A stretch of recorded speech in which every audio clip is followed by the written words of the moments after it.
The unemployment has skyrocketed because of the coronavirus pandemic. And if you're one of the millions of Americans who has lost their job, you may be wondering what to do next. Well, we're happy to have business analyst and CPA Dan Geltrude. He joins us now to walk us through the steps you can take for financial help. Dan, thank you so much for joining us. Good morning, Sasha.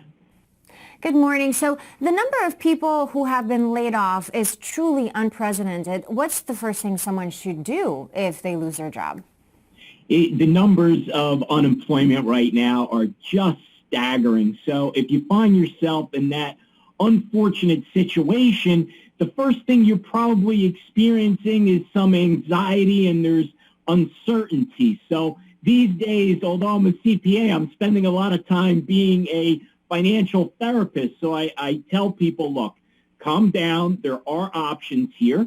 And the first thing that you really need to do is apply for unemployment.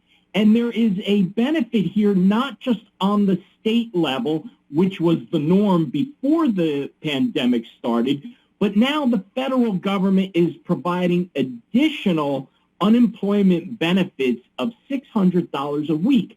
So for a lot of people, that is going to be extremely helpful in hopefully just getting them through this hump when we ultimately can return back to normal and people can get back to working.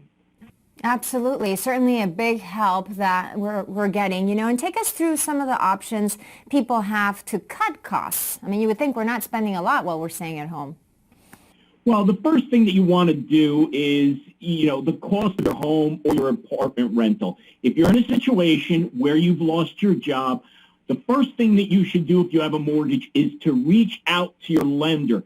Have a conversation with them. Let them know what's happened. And in most cases, lenders are willing to work with borrowers, over, let's say, a 90-day period to make sure that they're going to be able to survive. The same thing is true with landlords. If you're a renter and you have a situation where you've lost your job, reach out to your landlord, explain the situation, and try to come to some terms that both sides can live with. Once again, this is all going to be temporary until we can get past this pandemic.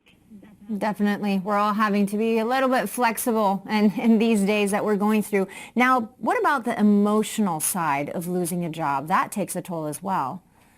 It certainly does. And that uncertainty, because that's what causes anxiety, is specifically financial anxiety.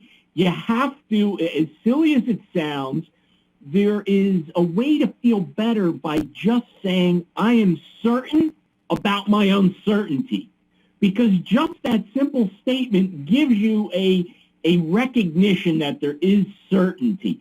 So I try to tell people, go through that process first. And again, there are options. It's not the end of the world. It's not a great situation, but coming to terms with the circumstances as they are will be helpful. For example, look at the stock market. The thing that throws the stock market off most is uncertainty. The stock market right now is actually not doing so bad given the circumstances we have. Why? Because they kind of know in the market where things stand. It's when the unexpected happens that really throws a wrench into the works. That's true with the stock market, and that's true with us as individuals. Okay, that's a nice perspective. Thank you for bringing some peace to that. Now, if we have a family or a family member or friend who's maybe out of work, how can we support them or offer some help? Well, some of the best things that you can do is provide guidance and try to listen. Part of this process, and I think that Americans will be better off for it down the road, is that times are not always going to be good. So take a look at what your expenses are. I am sure everyone has some room to be able to cut costs. There are just things that we spend money on, I'm sure, that we just don't think about. Well, now is the time to think about those things. So besides the emotional support and whatever people may need as far as food and other essentials, I think, just listening and providing some guidance is extraordinarily helpful for people who are feeling that financial anxiety right now. Wonderful. Dan Geltrude, thank you so much for all this information, and we wish you all the best. Stay safe.